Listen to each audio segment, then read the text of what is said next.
Di bulan Mei 2020, ada 3 kejadian peretasan di Indonesia. Pertama, data 91 juta pengguna perusahaan e-commerce tanah air Tokopedia dibobol. Dalam ini penting karena selama ini persoalan data pribadi yang tersebar di sejumlah regulasi di tanah air ini beda-beda. Karena sekarang bisa penegakan hukumnya, tapi yang mencari tidak ada yang jelas satu. Jadi harus cari pasal-pasal lain yang berhubungan. RUU Perlindungan Data Pribadi. Yang penting juga yang perlu publik tahu bahwa ketika data tadi bocor oleh penyelenggara sistem elektronik atau datanya kemudian disalahgunakan, nah si korban tadi, si pemilik data pribadi itu dapat melaporkan. Dewan Juri yang terhormat, selamat datang di video debat tim Hasto Atmojo dengan mosi pengesahan RUU Perlindungan Data Pribadi sebagai pencegahan kebocoran data pengguna elektronik dengan standing position pro. Selamat menikmati.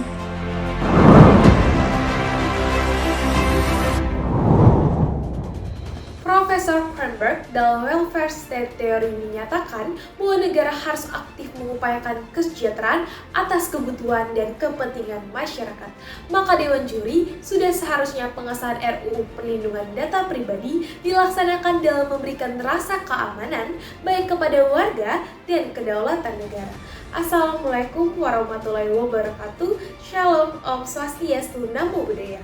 Dewan Juri yang terhormat dan pemerhati hukum, perkenalkan kami dari tim Hasto Atmojo yang berdiri sebagai pihak pro dalam mosi perdebatan kali ini dengan saya Geraldine selaku pembicara pertama yang akan menelaah mosi debat dari latar belakang, urgensi, serta landasan filosofis. Rekan saya Alifa selaku pembicara kedua yang akan membawakan gagasan solusi, landasan yuridis, dan sosiologis, dan Elizabeth selaku pembicara ketiga yang akan mengkaji melalui perbandingan antar negara agar menghadirkan suatu perdebatan yang komprehensif.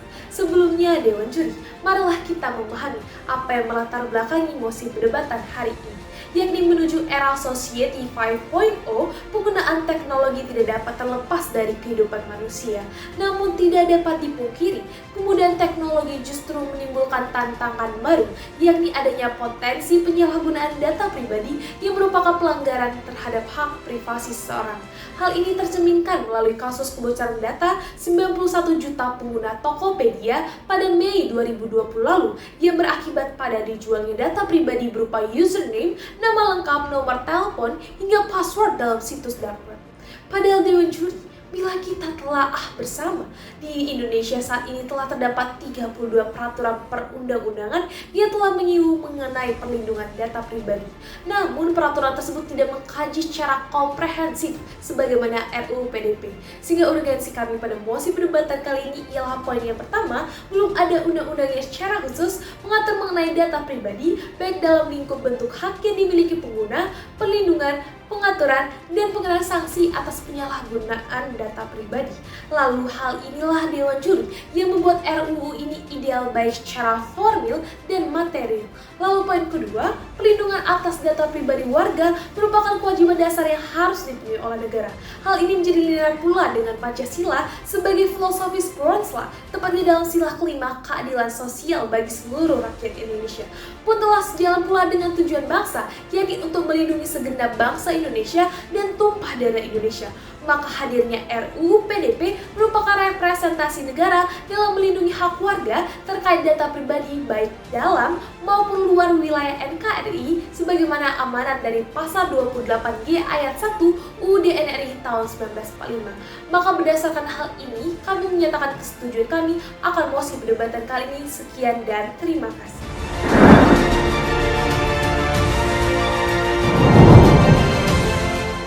Salute the people esla suprema lalu hukum tertinggi adalah perlindungan bagi masyarakat.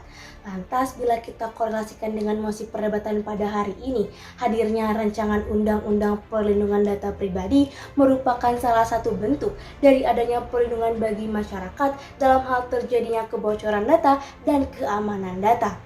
Dewan Juri yang terhormat, pada perdebatan kali ini kami sadar bahwasanya regulasi hukum terkait perlindungan data pribadi telah tersebar dalam berbagai macam peraturan perundang-undangan, sebagaimana yang dapat kita temukan dalam Undang-Undang HAM, Undang-Undang ITE, Undang-Undang Administrasi Kependudukan, serta Undang-Undang Perlindungan Konsumen.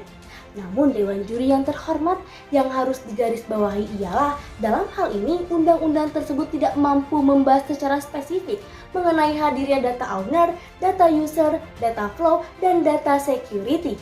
Yang mana pengklasifikasian data tersebut mendasar pada hak dan kewajiban yang harus ditaati baik oleh pemilik data, pengguna data, pengelola data, serta keamanan data, dan akibat hukum yang akan diterima jika terjadinya pelanggaran atas hak dan kewajibannya. Maka dari itu Dewan Juri yang terhormat, sebagaimana permasalahan yang telah dipaparkan oleh pembicara pertama dari tim kami menawarkan beberapa proposal mekanisme. Dengan poin pertama, mempercepat pengesahan RUU PDP sebagai bentuk optimalisasi dan sinkronisasi dari hadirnya undang-undang yang membahas terkait perlindungan data pribadi. Hal ini semakin didukung pula oleh hadirnya bab 3 sampai bab 5 RUU PDP yang membahas terkait hak dan kewajiban para subjek dalam ranah perlindungan data pribadi, dan juga bab 8 yang membahas terkait dengan kualifikasi larangan yang dapat dinyatakan sebagai suatu tindakan melawan hukum dalam ranah keamanan data pribadi. Mekanisme kedua yakni mengimplementasikan hadirnya lembaga independen yang memiliki tugas sebagai pengelola, pengamanan, serta penanganan dalam hal terjadinya keamanan data pribadi. Namun Dewan Juri yang terhormat, lembaga tersebut tidak berada di bawah Kementerian Informasi dan Komunikasi. Namun, dalam hal struktur keanggotaan kelembagaan di dalamnya dapat dilakukan perpaduan antara pegawai BSSN dan pegawai Kominfo yang telah melepaskan status kepegawaiannya dan menjadi representasi dari masyarakat, serta mengikutsertakan para perwakilan dari ranah industri serta serikat organisasi yang sama-sama berfokus dalam perlindungan data pribadi. Mekanisme ketiga yakni menghapus kewenangan Komisi PDP dalam Kementerian Informasi dan Komunikasi serta melakukan penyelarasan antar organisasi agar tidak terjadinya overlapping regulasi. Hal ini tertuang secara eksplisit dalam pasal 56 ayat 1 bab 10 bahwa hadirnya RUU PDP akan menghadirkan langkah penyelesaian serta kualifikasi yang mengenai hal alat bukti serta tempat diselesaikannya sengketa.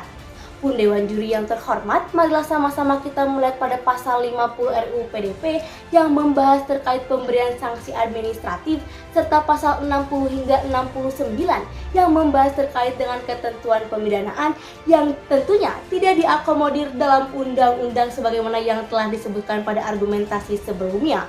Mekanisme kami tentu yang kami landaskan pada poin justifikasi. Dengan poin pertama, tidak dapat dielakkan pula bahwa kita hidup dalam era Society 5.0 yang mana kita dituntut untuk berjalan beriringan bersama dengan teknologi yang semakin berkembang dan mendominasi. Pun Dewan Juri yang terhormat, berangkat dari kasus kebocoran data pada awal Januari tahun 2022 yang menimpa Kementerian Kesehatan, sebanyak 6 juta sampel identitas pasien tersebar secara luas dalam situs penjualan ilegal. Artinya apa Dewan Juri yang terhormat? Artinya perkembangan teknologi yang semakin pesat didukung juga oleh hadirnya angka kriminalitas yang semakin tinggi, sehingga kehadiran teknologi ibarat pedang bermata dua yang sudah seharusnya disikapi secara bijaksana.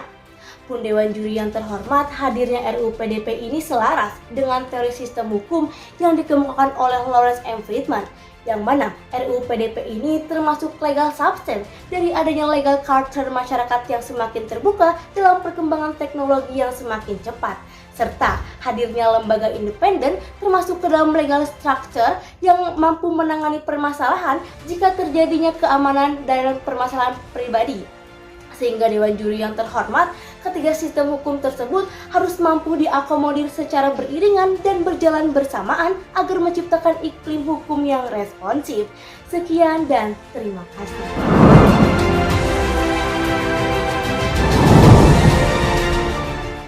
Hayla Hart dalam bukunya The Concept of Law pernah menjelaskan, hadirnya hukum tidaklah boleh berfokus pada konsep formalitas belaka. Hukum melihat ke depan, berani melakukan terobosan dan menjadi jawaban atas segala permasalahan. Dan Dewan Juri, ketika kita korelasikan pada musim perdebatan kali ini, ternyata dari marak dan masifnya kasus kebocoran data yang masih terjadi di Indonesia, terdapat suatu hal yang pasti Dewan Juri yang kami hormati. Pengesahan rancangan Undang-Undang Perlindungan Data Pribadi adalah satu hal konkret yang harusnya kita segerakan. Dewan Juri yang terhormat, serta para pemerhati konstitusi sekalian. Berdirinya saya di sini selaku pembicara ketiga akan menelaah mosi perdebatan kali ini dalam 3 bangunan argumentasi utama. Yang pertama, kita akan melihat pada tahap prosedur atau tahap formil pembentukan rancangan undang-undang perlindungan data pribadi. Yang kedua, kita akan mengkaji melalui kajian perbandingan antar negara agar dapat melahirkan suatu perdebatan yang komprehensif pula. Serta yang ketiga, kita akan melihat bagaimanakah wujud peran serta negara dalam memenuhi hak pribadi warga negaranya. Dewan Juri memasuki argumentasi yang pertama pada ranah formil pembentukan RUU PDP yang ternyata telah ideal atau telah sejalan dengan prosedur pembentukan peraturan perundang-undangan di Indonesia. Mengapa kami dapat mengatakan demikian?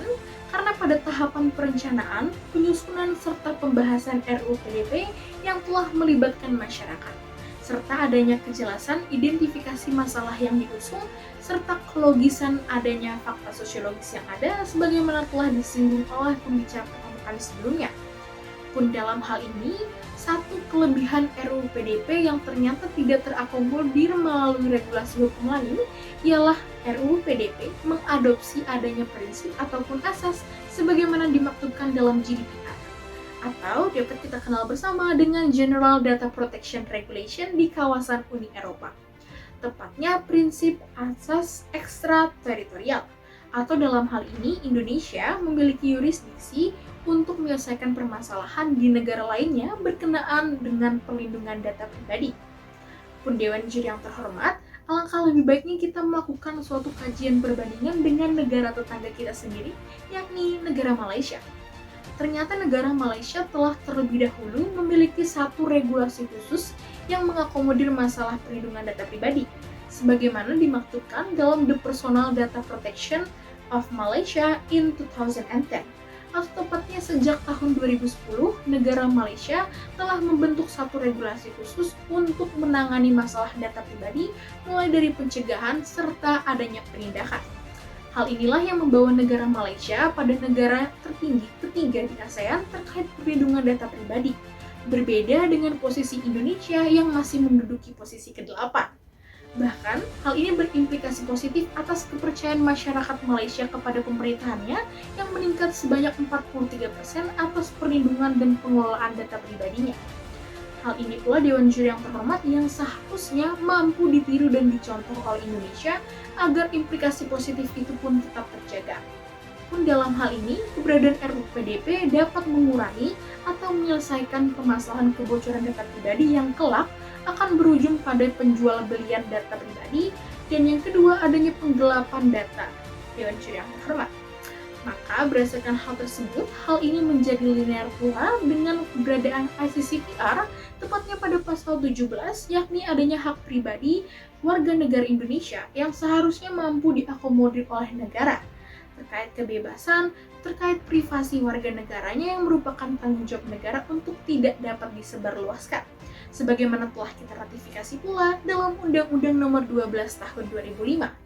Dan terlepas daripada hal tersebut, hal ini menjadi linear pula dengan konsepsi negara kesejahteraan sebagaimana telah diungkapkan oleh Profesor Cronenberg dalam welfare state teorinya, bahwa negara sebagai otoritas tertinggi ialah untuk mengakomodir keperluan dan memenuhi hak-hak masyarakatnya. Hal ini membawa kita untuk memenuhi target capaian SDGs pula sebagaimana termaktubkan dalam Peraturan Presiden Nomor 59 Tahun 2017, tepatnya pada target tujuan 16.3, yakni untuk mencapai adanya akses hukum nasional yang baik, dan dalam hal ini menciptakan akses keadilan bagi seluruh korban pencurian data pribadi yang ada di Indonesia. Maka berdasarkan hal tersebutlah Dewan Juri yang kami hormati, kami tetap menyatakan kesetujuan kami terhadap mosi perdebatan kali ini. Sekian dan terima kasih.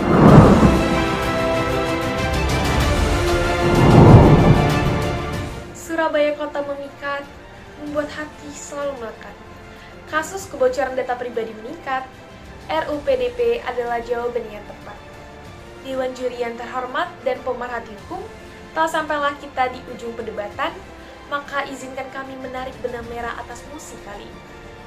Kemajuan yang disajikan di era Society 5.0 telah menimbulkan tantangan baru, yakni adanya potensi penyalahgunaan data pribadi yang merupakan pelanggaran hak privasi seseorang. Hal ini dapat kita lihat bersama melalui kasus-kasus yang telah terjadi sebagaimana yang telah kami paparkan sebelumnya. Dewan Juri, jika kita telaah bersama, meskipun perlindungan data pribadi telah tersebar di 32 regulasi, nyatanya tidak cukup mampu mengakomodir dan justru berimplikasi terjadinya overlapping regulasi. Maka, hadirnya RUU PDP merupakan representasi negara dalam memberikan perlindungan baik kepada warga negara dan kedaulatan. Ibarat peribahasa sekali merengkuh dayung, 2-3 pulau terlewati. Maka Dewan Juri, RUU PDP akan menjadi undang-undang yang mengatur secara khusus mengenai data pribadi, mencakup pemrosesan, hak dan kewajiban pengguna, perlindungan, hingga pengenaan sanksi atas penyalahgunaan data pribadi. Pengaminan kami pada mosi perdebatan kali ini pun telah linear pula dengan pasal 17 ICCPR mengenai hak atas perlindungan privasi, dan hal ini tentunya merupakan kewajiban negara sebagaimana konsep negara kesejahteraan, bahwa negara harus hadir untuk mengakomodir kepentingan dan mengutamakan kemaslahatan masyarakat. Hadirnya RUU PDP pun sebagai upaya perwujudan SDGs nomor 16 target ketiga, yakni pendukungan terhadap perangkat hukum nasional dan akses keadilan yang merata, tentunya kepada korban dari kebocoran data pribadi. Maka Dewan Juri dengan tegas, lugas, kami menyatakan persetujuan kami atas mosi kali ini. Sekian dan terima kasih.